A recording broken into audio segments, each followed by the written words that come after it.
Hey, hey, I'm recording in the dark because I'm up too early. Couldn't go back to sleep, but this is where I do most of my thinking is when I can't go back to sleep early hours of the morning. And the one thing that really came to my mind is that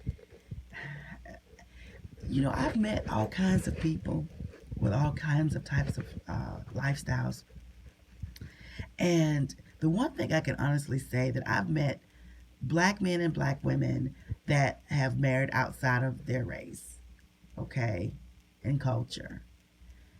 But I've met more black men disconnected from the black narrative other than their own in association with whites. It's like the white people that they're connected to is not connected to the collective white narrative, which is really strange to me because we all are connected collectively to our racial narrative. We are. We're not outside of it or I mean it just I get really like passionate about this thought because every black woman I've met that's married to a white man or a man that's outside of a black, culture, nationality, like black women I've met that's married to a South American or married to a Cuban or something like that, they still understand that collectively we all share the diaspora. You understand, and that doesn't separate them from the black narrative collectively, just because within their little, part of the world, life world, uh, it happens to be different or they're being treated differently. You understand? And then I also too understand that, oh gosh, this is going to come off really, really harsh, but I got to say it because it's laying heavy on my head and my heart. I've been around white people, white women in particular, that are feminists, with scream activists, and these women, oh my gosh, these women have caricaturized black culture in front of me. Um, I've had them be activists, say they're feminists, and still look at me and honestly believe that any man in this world should and would choose them and prefer them over me because of my race. Same women that will say they're activists and feminists. I've had so called activist feminist women, white women, say to me that my narrative as a black woman is no different than their narrative as a white woman. Uh, so basically, that's suggesting, not even suggesting, it's insinuating, or even just really, really believing in the thought that I have nothing going on outside of being woman. That's oppressive. You know how dangerous and sick that is? And then some of these black men will marry these white women that think this and act this in these types of manners and really believe that they're allies. And look at a sister like me and call me a racist or call me harsh or you need to stop comparing. It's not a comparison, honey. It's a connective thing. I mean, I'm not trying to take apples and oranges here. What I'm saying is what the mouth say is different than what the actions do. You understand? You can tell me all day you're a feminist and activist and womanist. But if your actions don't match what you're saying nothing.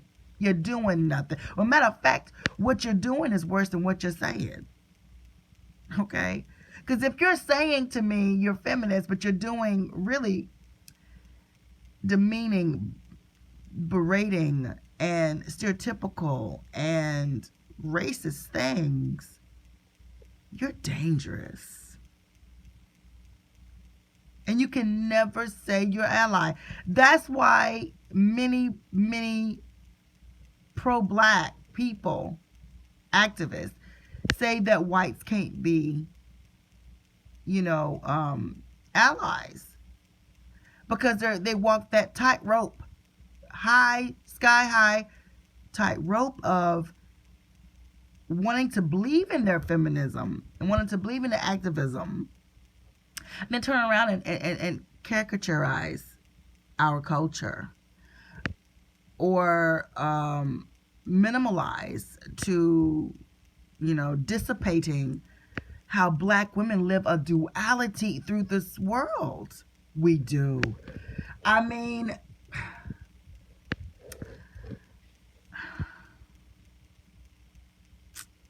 wow. I mean, and I look at some of my black men, and I just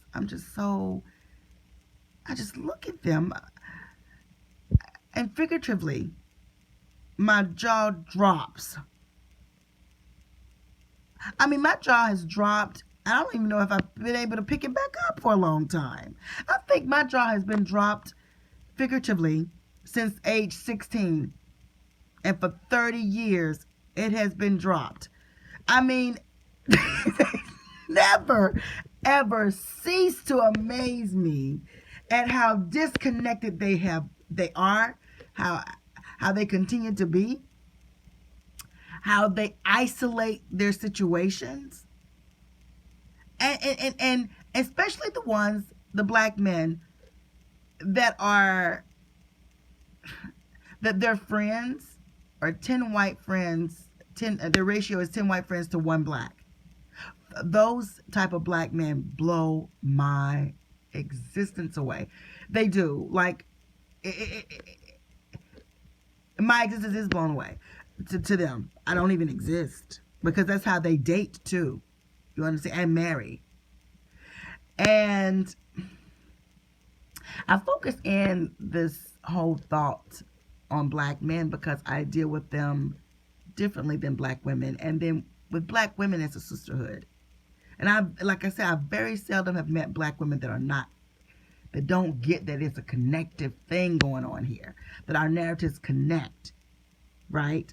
That no matter how many great white people that they meet, there's something deeply woven in to the culture of white people that's still a connective narrative to white supremacy. There is. Just like there's a connective narrative to black women and black men, right? That's deeply connected to the diaspora, no matter what. Now, we vary because, the spin on it is that we're women. So that's whole nother struggle for black women. But when you date a black man that has no clue about your narrative as a black woman, then how in the hell, how does he function? Blindly. And these same type of black men will festively go on and on about black history, only because for a month. Yeah. And even put on their posts things like, black this, black that. Man, come on. I'm black when it's not popular. I'm black when it's not easy. I'm black when it's not convenient. I'm black when it's revered. I'm black when it's discussed. I'm black. You understand? All that entails black. My indigenous, my Cameroon, my Igbo. I'm black. I'm not divided.